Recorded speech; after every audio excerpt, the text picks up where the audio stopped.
નમસ્કાર મિત્રો, અક્ષર અકાદમીના online platform પર હું પ્રોફેસર ડૉક્ટર બી.સી. રાઠોડ આપનું સ્વાગત કરું છું. બંધારણની કલમોના પરિચય અન્વયે આજે આપણે કલમ નંબર 172 અને 173ની જોગવાઈઓ જોઈશું. સૌથી પહેલા આપણે 172ની જોગવાઈઓ. હા, કલમ નંબર 172 રાજ્ય વિધાનમંડળોની મુદત.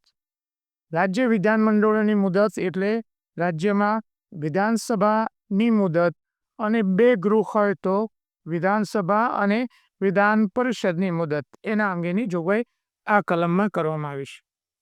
દરેક રાજ્યની વિધાનસભાનું વહેલું વિસર્જન ન થાય તો તેની પ્રથમ બેઠક માટેની નક્કી થયેલી તારીખથી 5 વર્ષ સુધી વિધાનસભા ચાલુ રહેશે. નંબર 1, વિધાનસભા ક્યાંથી શરૂ થયેલી કહેવાય? વિધાનસભાની પહેલી બેઠકથી 5 વર્ષ સુધી જો એનું વિસર્જન વહેલું ન થયું હોય તો, અને 5 વર્ષની મુદત પૂરી થઈ તે વિધાનસભાનું વિસર્જન થયેલું ગણાશે. 5 વર્ષ થઈ જાય તો વિધાનસભાનું વિસર્જન થયેલું ગણાશે.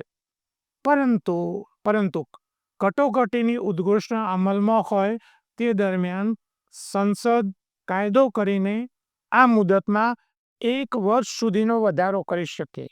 5 વર્ષ એની લિમિટ છે, પણ ધારો કે દેશમાં કટોકટી ચાલતી હોય તો સંસદ કાયદો ઘડીને 1 વર્ષની મુદતમાં વધારો કરી શકે, વધુમાં લંબાવી શકે. પરંતુ ઉદ્ઘોષણાનો અમલ બંધ થયા પછી કોઈપણ સંજોગોમાં તે મુદત વધુમાં વધુ 6 મહિના કરતાં વધારે લંબાવી શકાશે નહીં. ધારો કે કટોકટી લાદવામાં આવી તો 1 વર્ષ સુધી એને લંબાવી શકાય, પરંતુ કટોકટી સમાપ્ત કરવામાં આવી એની જાહેરાત કરવામાં આવે એના પછી 6 મહિનાથી વધારે સમય એ સત્ર લંબાવી શકાય નહીં. રાજ્યની વિધાન પરિષદનું વિસર્જન થઈ શકશે નહીં.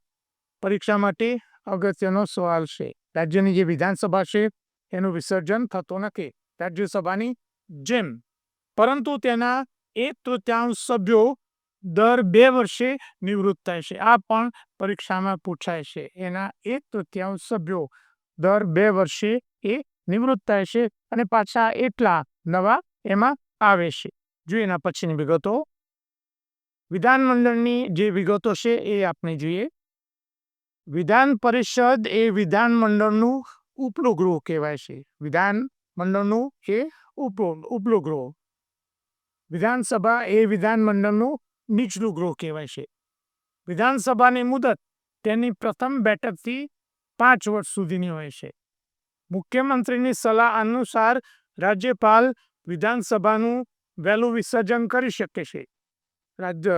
મુખ્યમંત્રીની સલાહ અનુસાર કટોકટીના અમલ દરમિયાન સંસદ કાયદો કરીને વિધાનસભાની મુદત એકી સાથે 1 વર્ષ લંબાવી શકે છે, પરંતુ કટોકટી ઉઠાવી લીધા પછી કોઈપણ સંજોગોમાં 6 માસથી વધારે સમય માટે વિધાનસભાની મુદત લંબાવી ન શકાય. કટોકટીમાં 1 વર્ષ અને કટોકટી પૂરી થયા પછી 6 મહિનાથી વધારે સમય એ લંબાવી ન શકાય.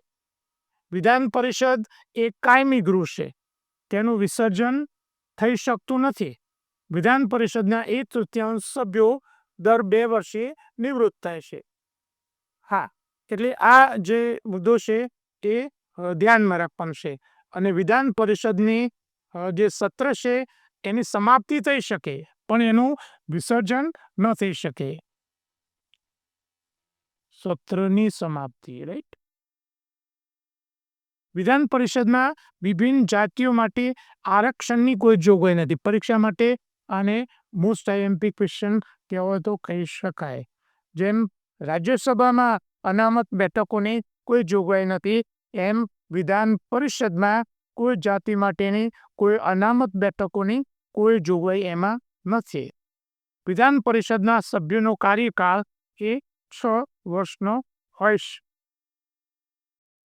173ની કલમ જોઈએ. રાજ્યના વિધાનમંડળના સભ્યપદ માટેની લાયકાત.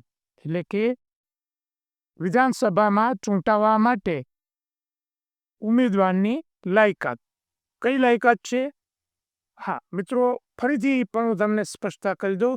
અમે અહીંયા જે શબ્દો વાપર્યા છે એ મૂળ બંધારણ માટે છે એ પ્રકારે શબ્દો છે. એટલે એ નેગેટિવ અર્થમાં છે કે કોઈ વ્યક્તિ વિધાનસભાનો સભ્ય ન બની શકે. ક્યારે ન બની શકે? એ ભારતની નાગરિક ન હોય. એટલે પહેલી લાયકાત ભારતને નાગરિક હોવી જોઈએ. અને બીજી બાબત, તે અર્થે અધિકૃત કરેલ કોઈ વ્યક્તિ સમક્ષ ત્રીજી અનુસૂચિમાં એ હેતુ માટે આપેલ નમૂના પ્રમાણે શપથ અથવા પ્રતિજ્ઞા લીધેલ ન હોય. બીજી રિક્વાયરમેન્ટ એ છે કે એ ચૂંટાય ખરો, પણ જો એને નિયમ પ્રમાણે શપથ ગ્રહણ કરેલા ન હોય અને તેના ઉપર એને સહી ન કરેલી હોય તો એ ન બની શકે. વિધાનસભાની બેઠક માટે ઓછામાં ઓછી 25 વર્ષ. આ પરીક્ષા માટે IMP, રાઈટ. વિધાનસભા માટે કેટલી? 25 વર્ષ. અને વિધાન પરિષદ માટે ઓછામાં ઓછી 30 વર્ષ. જેમ કેન્દ્રમાં લોકસભા અને રાજ્યસભામાં છે સેમ. લોકસભા માટે 25 વર્ષ, રાજ્યસભા માટે 30 વર્ષ. એની જેમ જ સંસદે કરેલા કોઈ કાયદા કે તે હેઠળ નક્કી કરવામાં આવી હોય તેવી બીજી લાયકાત ધરાવતી ન હોય. એટલે કે સંસદના કાયદા મુજબ એ લાયકાત ધરાવતા ન હોય તે ન બની શકે.